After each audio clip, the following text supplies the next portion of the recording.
જો આ કંઈ જ પ્રિપેર્ડ નથી. બસ ખાલી એટલું કહું કે 3 યર્સ ડિઝાયરમાં ભણું છું. એટલું તો ઓળખી ગઈ છું મલ્હાર સરને કે ચોકલેટ તો કોઈ દિવસ શેર નહીં જ કરે, પણ નોલેજ ઓલવેઝ શેર કરશે. એમની જોડે આર્ગ્યુમેન્ટ કરવી એટલે પાર્કમાં ચાલવા જેવું છે, પણ એ નેશનલ પાર્ક ક્યારે જુરાસિક પાર્ક બની જાય છે કોઈને ખબર નથી પડતી. મલ્હાર સર વાયવા લે એટલે જેને આવડે એની તારીફ, ના આવડે સવારથી સાંજ સુધી બેસી રહેવાનું છે, પતે નહીં ત્યાં સુધી છોડીશ નહીં.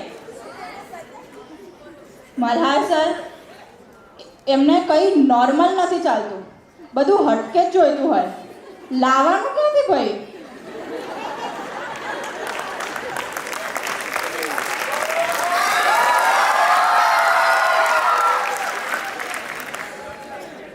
મલ્હાર સર કોઈ દિવસ રજા નહીં આપે, એ ઓલવેઝ કેન્સલ જ કરશે.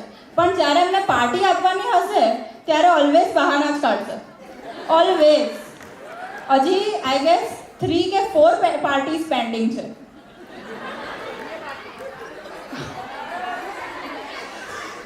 સર કાલે આપવી પડશે કે તે લઈ લેશે બધા. સૃષ્ટિ દીદીનું શું કહું, રાત્રે 1:30 હોય કે સવારે 6 o'clock ઓલવેઝ ડાઉટ સોલ્વ કરવા કે આન્સર આપવા રેડી જ હોય. સૃષ્ટિ દીદી જ્યારે આંખો કાઢવાની હોય ત્યારે કાઢે અને જ્યારે ના કાઢવાની ત્યારે નમ પણ કરે. ખાલી એટલું જ કહીશ કે અત્યારે જેમ બધા દેવાંશી દીદીને બીજી સૃષ્ટિ કહે છે, હું ટ્રાય કરીશ કે આગળ જઈને મને પણ બીજી સૃષ્ટિ કહે.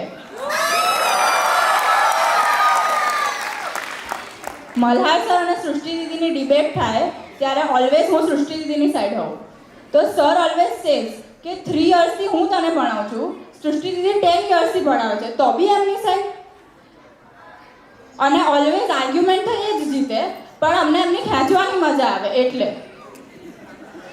બસ ખાલી એટલું જ કહીશ કે નેક્સ્ટ યર જ્યારે ડિઝાયરથી અલગ પડીશ, ફેરવેલ હશે, ત્યારે એક્સેપ્ટ કરવું બહુ જ હાર્ડ થઈ જશે. હજી બી થાય છે. નાની નાની વસ્તુઓમાં સર અને સૃષ્ટિ દીદીને પૂછવા જોઈએ છે. પછી એ કાલે ફૂલ કોર્સની તૈયારી કરવાની હોય કે દીદી ઇવેન્ટ માટે જીન્સ ક્યાંથી લઉં, ટ્રાઉઝર્સ ક્યાંથી લઉં, એનો ફોન હોય. મલ્હાર સરને કહેવાનું હોય કે સર એક્ઝામ કેન્સલ કરો, પણ એ ઓલવેઝ એવું જ કે તું કરી શકીશ, મને ખબર છે ને. પછી ભલે મારાથી ના થતું હોય. બસ હવે આગળ નહીં બોલાય. Thank you.